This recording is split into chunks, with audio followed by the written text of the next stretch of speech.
আজকের গুরুত্বপূর্ণ আঞ্চলিক সংবাদে সবাইকে জানাই স্বাগতম। আজকের সন্ধ্যার বিশেষ খবর হলো, পরীক্ষার্থীদের যাবতীয় সুযোগ সুবিধা দিচ্ছে হাইলাকান্দি প্রশাসন। আগামী 15 সেপ্টেম্বর অনুষ্ঠিত হতে চলা আসাম ডিরেক্ট রিক্রুটমেন্ট পরীক্ষার জন্য হাইলাকান্দি জেলা প্রশাসন সকল ধরনের ব্যবস্থা গ্রহণ করেছে।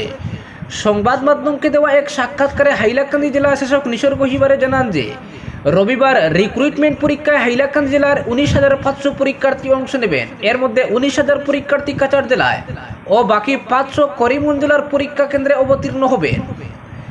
হাইলাকান্দির পরীক্ষার্থীরা যাতে সুন্দরভাবে পরীক্ষা কেন্দ্রে পৌঁছাতে পারেন তার জন্য হাইলাকান্দি প্রশাসন 4টি বিশেষ ট্রেন ও জেলার 4টি গুরুত্বপূর্ণ স্থান থেকে বিশেষ বাসের ব্যবস্থা করেছে বলে জেলা শাসক জানিয়েছেন। তিনি আরও জানান, শনিবার থেকেই বিশেষ ট্রেনগুলো পরীক্ষার্থীদের জন্য যাত্রা করবে। দক্ষিণ হাইলাকান্দির জামিরা রেল স্টেশন থেকে প্রথম ট্রেনটি 14 সেপ্টেম্বর সকাল 10টায় শিলচরের উদ্দেশ্যে যাত্রা করবে। 14 সেপ্টেম্বর সন্ধ্যা 6টায় পরীক্ষার্থীদের জন্য আরও একটি ট্রেন জামিরা থেকে শিলচর যাবে। 14 সেপ্টেম্বর রাত 9টা, 15 সেপ্টেম্বর ভোর 3টায়ও পরীক্ষার্থীদের জন্য বিশেষ রেল চলবে। অন্যদিকে পরীক্ষার্থীদের বাড়ি ফেরাতে 15 তারিখ সন্ধ্যা 6টায় এবং রাত 1টায় অর্থাৎ 16 সেপ্টেম্বর শিলচর থেকে জামিরা পর্যন্ত চলবে। তাছাড়া হাইলাকান্দি জেলার college road bus stand, Gachhtala bus stand, Katakhal ও বদরপুর রেল ক্রসিংয়ে যাতে যানজট না সৃষ্টি হয় তার জন্য 14 ও 15 সেপ্টেম্বর বিশেষ ট্রাফিক ম্যানেজমেন্ট প্ল্যান হাতে নেওয়া হয়েছে। স্বচ্ছ ও পরিচ্ছন্ন নিযুক্তি পরীক্ষার জন্য সম্পূর্ণ ব্যবস্থা গ্রহণ করেছে রাজ্য সরকার বলেও হাইলাকান্দির জেলা শাসক জানিয়েছেন। অপরদিকে করিমগঞ্জে 37 কেন্দ্রে এডিআর পরীক্ষা। করিমগঞ্জ জেলায় আগামী 15 ও 29 সেপ্টেম্বর 37টি কেন্দ্রে তৃতীয় শ্রেণীর চাকরি প্রার্থীদের আসাম ডিরেক্ট রিক্রুটমেন্ট পরীক্ষা অনুষ্ঠিত হবে। এই পরীক্ষা কেন্দ্রগুলিতে যে কোনো ধরনের বেআইনি কার্যকলাপ প্রতিহত করতে এবং শান্তি শৃঙ্খলা বজায় রাখতে ন্যায় সংহিতার 163 ধারার অধীনে 15 ও 29 সেপ্টেম্বর কিছু নিষেধাজ্ঞা জারি করেছেন জেলা ম্যাজিস্ট্রেট। এই নিষেধাজ্ঞা অনুসারে পরীক্ষার দিন সকাল 6টা থেকে বিকেল 5টা পর্যন্ত কেন্দ্রগুলোর 100 মিটার ব্যাসার্ধ এলাকায় কোনো অনুমোদনবিহীন ব্যক্তির প্রবেশ ও অযথা ভিড় সম্পূর্ণভাবে নিষিদ্ধ থাকবে। পাশাপাশি পরীক্ষা হলে পরীক্ষার্থীরা কোনো ধরনের অবৈধ ও সন্দেহজনক সামগ্রী, মোবাইল ফোন, ইলেকট্রনিক সামগ্রী নিয়ে প্রবেশ করতে পারবেন না। পরীক্ষা কেন্দ্রের 100 মিটার ব্যাসার্ধ এলাকায় কোনো ধরনের সন্দেহজনক সামগ্রী, অস্ত্রশস্ত্র, বিস্ফোরক পদার্থ নেওয়া যাবে না। পরীক্ষা কেন্দ্রের 100 মিটার ব্যাসার্ধ এলাকায় অবৈধ পার্কিং ও যানবাহন চলাচলের মাধ্যমে বাধার সৃষ্টি করা যাবে না। পাশাপাশি দি আসাম পাবলিক এক্সামিনেশন অর্থাৎ measures for prevention of unfair means in recruitment act 2024 অনুসারে কোনো অবস্থাতেই অনৈতিকভাবে পরীক্ষায় বসা এবং প্রশ্নপত্র ফাঁস করা ইত্যাদি সম্পূর্ণভাবে নিষিদ্ধ করা হয়েছে। পরীক্ষা পরিচালনার কাজে নিয়োজিত অনুমোদিত ব্যক্তিরা ছাত্র বা পরীক্ষার্থীদের অনৈতিকভাবে কোনো ধরনের সুবিধা প্রদান করতে পারবেন না। পরিস্থিতির গুরুত্ব বিবেচনায় জেলা ম্যাজিস্ট্রেটের জারি করা এই নিষেধাজ্ঞা পরীক্ষা শেষ না হওয়া পর্যন্ত বলবৎ থাকবে। অপরদিকে বুলডোজার দিয়ে বাড়ি ভাঙ্গা আইন বিরুদ্ধ বলল সুপ্রিম কোর্ট। বুলডোজার ন্যায় বিচারের বিরুদ্ধে ফের সরব সুপ্রিম কোর্ট। এ নিয়ে চলতি মাসে দুবার বুলডোজার চালিয়ে অভিযুক্তের বাড়ি বা দোকানপাট ভাঙ্গার বিরুদ্ধে প্রশাসনকে সতর্ক করল শীর্ষ আদালত। বিচারপতি ঋষিকেশ রায়, সুধাংশু দলিয়া ও SBN ভাট্টির ডিভিশন বেঞ্চ এদিন গুজরাটের খেরা জেলার জনৈক জাবেদ আলী শহীদের মামলার শুনানির সময় বলেছে, বুলডোজার আসলে দেশের আইনের উপর চালানো হয়, এটা কোনোভাবেই গ্রহণযোগ্য নয়। ডিভিশন বেঞ্চ এদিন বলেছে, কোনো পরিবারের এক ব্যক্তির ভুল বা অপরাধের জন্য পুরো বাড়ি বুলডোজার দিয়ে গুড়িয়ে দেওয়া মানে পরিবারের বাকি সদস্যদের বিরুদ্ধে রাষ্ট্রের শাস্তি। বৈধভাবে নির্মাণ করা কোনো বাড়ি বা দোকান প্রশাসন এভাবে ভাঙতে পারে না। অপরদিকে বাংলাদেশে হিন্দু নির্যাতনের বিরুদ্ধে শিলচরের তীব্র প্রতিবাদ জানালো হিন্দু সমন্বয় মঞ্চ। আজ শিলচর হিন্দু সমন্বয় মঞ্চের আহ্বানে শহরের বিভিন্ন স্থান থেকে 5টি প্রতিবাদী মিছিল বের হয়ে একত্রিতভাবে শহীদ ক্ষুদিরাম মূর্তির পাদদেশে জমায়েত হয়ে বাংলাদেশের মৌলবাদীদের তাণ্ডবের তীব্র ভাষায় প্রতিবাদ জানিয়ে বিক্ষোভ প্রদর্শন করেন বিভিন্ন হিন্দু সংগঠনের কর্মকর্তারা। বিক্ষোভ চলাকালীন বক্তব্য রাখতে গিয়ে প্রতিবাদকারীরা বলেন, বাংলাদেশে যেভাবে হিন্দুদের নির্যাতন করা হচ্ছে এবং বরাক উপত্যকায় দিন দিন যেভাবে লাভ জেহাদ, ল্যান্ড জেহাদের ঘটনা সহ বিভিন্ন মঠ মন্দিরে আক্রমণ করা হচ্ছে তা দেখে বসে থাকা যায় না।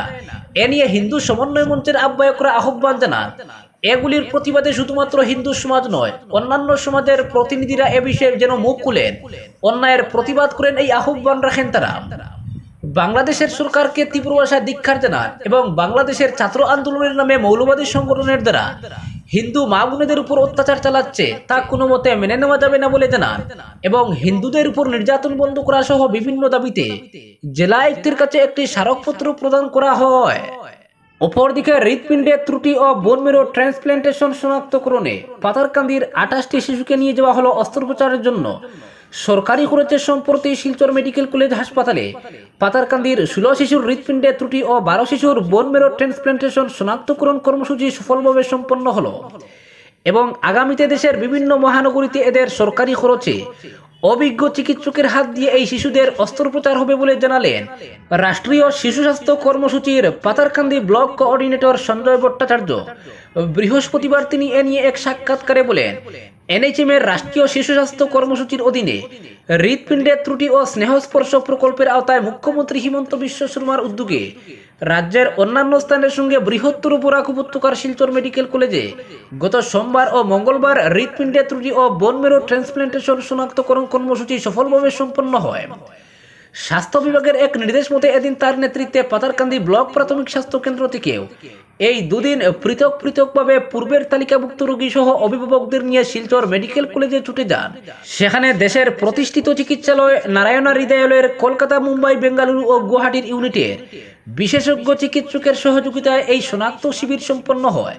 আগামীতে শনাক্তকরণ শিশুদের সম্পূর্ণ সরকারি অর্থে দেশের বড় বড় মহানগরীতে নিয়ে গিয়ে উন্নত মানের চিকিৎসা পরিষেবার মাধ্যমে সফল অস্ত্রোপচার হবে বলে জানিয়েছেন সঞ্জয় বাবু। অপরদিকে আজানের সময় ডাক মন্ত্রোচ্চারণ নয়, হিন্দুদের প্রতি কড়াকড়ির ফরমান বাংলাদেশ সরকারের। গত বছরের তুলনায় এবছর বাংলাদেশে কমেছে দুর্গাপুজো মণ্ডপের সংখ্যা। শুধু তাই নয়, দেশটিতে দুর্গাপূজার কমিটিগুলিকে মেনে চলতে হবে বেশ কিছু নির্দেশ বা ফরমান। এর মধ্যে উল্লেখযোগ্য হলো নামাজ আর আজানের সময় বন্ধ রাখতে হবে দুর্গাপূজার গান বাজনা বা আরাধনা। বাংলাদেশে হিন্দুদের কাছে এমনটাই অনুরোধ জানালো সে দেশের অন্তর্বর্তীকালীন সরকার। উল্লেখ্য, আওয়ামী লীগ সরকারের পতনের পর থেকেই ধর্মীয় সংখ্যালঘুদের উপর নির্যাতনের অভিযোগ উঠছে বাংলাদেশে। তার মধ্যেই দুর্গাপুজো নিয়ে নতুন অনুরোধ করল মোহাম্মদ ইউনূসের সরকার। সাংবাদিকদের মুখোমুখি হয়ে বাংলাদেশ সরকারের স্বরাষ্ট্র বিষয়ক উপদেষ্টা মোহাম্মদ জাহাঙ্গীর আলম চৌধুরী বলেন, দুর্গাপুজোর আয়োজকদের কাছে বিশেষ অনুরোধ জানানো হয়েছে সরকারের তরফে। বলা হয়েছে যে সময় নামাজ বা আজান হবে তখন দুর্গাপূজার সমস্ত সাউন্ড সিস্টেম বন্ধ রাখতে হবে, গান বাজনাও থাকবে বন্ধ। এমনকি যখন নামাজ বা আজান হবে তখন ডাকের আওয়াজ বা মন্ত্রোচ্চারণের আওয়াজ চলবে না। পুজো মণ্ডপ থেকে যেন কোনো হইহট্টগোল বা শব্দ বের না হয়। এই কথা বলার পরে জাহাঙ্গীর জানান, তাদের এই অনুরোধ মেনে নিতে ইতিমধ্যেই সম্মতি দিয়েছে পুজো কমিটিগুলো। উল্লেখ্য, গতবারের থেকে চলতি বছরে বাংলাদেশে কমেছে দুর্গাপূজার সংখ্যা। গত বছর 33,431টি মণ্ডপ ছিল গোটা বাংলাদেশে। এবার সেই সংখ্যাটা কমে দাঁড়িয়েছে 32,666-এ। ঢাকায় মোট 157টি মণ্ডপ হবে। যদিও জাহাঙ্গীরের দাবি, চলতি বছরে বাংলাদেশে পুজো প্যান্ডেলের সংখ্যা গতবারের থেকেই বেশি হতেই পারে। মণ্ডপগুলোর নিরাপত্তা নিশ্চিত করতেও ব্যবস্থা নেওয়া হচ্ছে বলে জানান স্বরাষ্ট্র বিষয়ক উপদেষ্টা মোহাম্মদ জাহাঙ্গীর আলম চৌধুরী। বাংলাদেশে আওয়ামী লীগ সরকারের পতনের পর থেকেই হিন্দুদের উপর লাগাতার নির্যাতনের অভিযোগ উঠছে, ভাঙচুর হচ্ছে মন্দিরে। আদৌ বাংলাদেশে হিন্দুরা সুরক্ষিত কিনা তা নিয়ে উঠছে প্রশ্ন।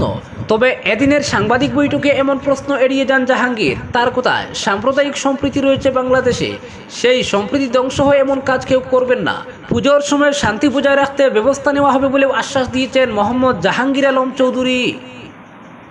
অপরদিকে শিলচর শহরে প্রবেশে অটোর কালো হলুদ বিধিনিষেধ শিথিল। সকাল 6টা থেকে বাস চালাবে ভেহিকল সংস্থা। এডিআরের লিখিত পরীক্ষার দিনে পরীক্ষার্থীদের যাতায়াত ব্যবস্থা মসৃণ করতে প্রশাসনিক স্তরে বৈঠক হয় শিলচরে। বৈঠকে যোগ দেন বিভিন্ন যানবাহন সংস্থার কর্মকর্তারা।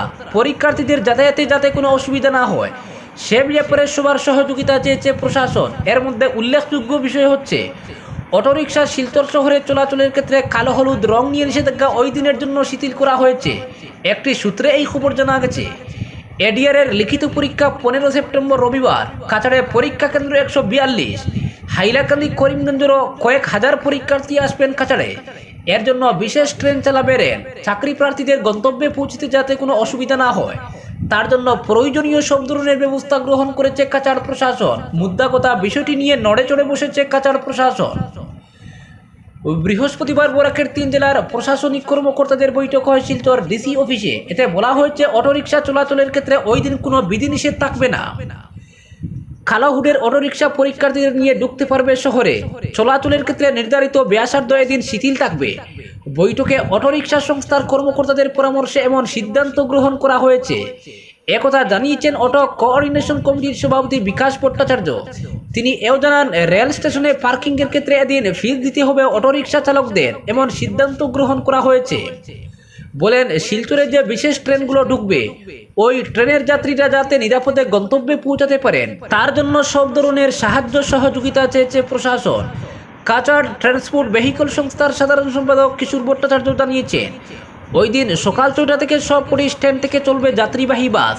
রংপুর থেকে প্রতি 5 মিনিট পর পর হরিনগর, জিরিঘাট, লক্ষ্মীপুরের উদ্দেশ্যে ছুটবে বাস। ঠিক একইভাবে বিপরীতমুখী বাসগুলো ছাড়বে নির্ধারিত সময়ে। জালালপুর, কারাইন থেকে একই সময়ে চলবে বাস। জেলার অন্যান্য বাস স্ট্যান্ড থেকে একই সময়ে ছুটবে বাস। সংস্থা প্রশাসনকে সব ধরনের সহযোগিতা করবে বলে জানান কিশোর কুমার ভট্টাচার্য। এদিকে অটোরিকশা সংস্থার পক্ষে বিকাশ ভট্টাচার্য ন্যায্যভাড়ায় যাত্রী পরিষেবা দিতে অটো চালকদের প্রতি আহ্বান জানিয়েছেন। তিনি বলেছেন, সংস্থা প্রশাসনকে সহযোগিতা করবে, পরীক্ষার্থীদের গন্তব্যে পৌঁছে দিতে পরিষেবা দেবেন অটো চালকরা। এর জন্য সবার সহযোগিতা প্রয়োজন। জানা গেছে, এদিনের বৈঠকে কাছাড়ের এক এডিসি সহ অতিরিক্ত পুলিশ সুপার, করিমগঞ্জের ডিটিও, বদরপুরের ট্রাফিক ইনচার্জ, হাইলাকান্দির ডিএসপি উপস্থিত ছিলেন। আজকের বিশেষ সংবাদ এখানেই সমাপ্ত।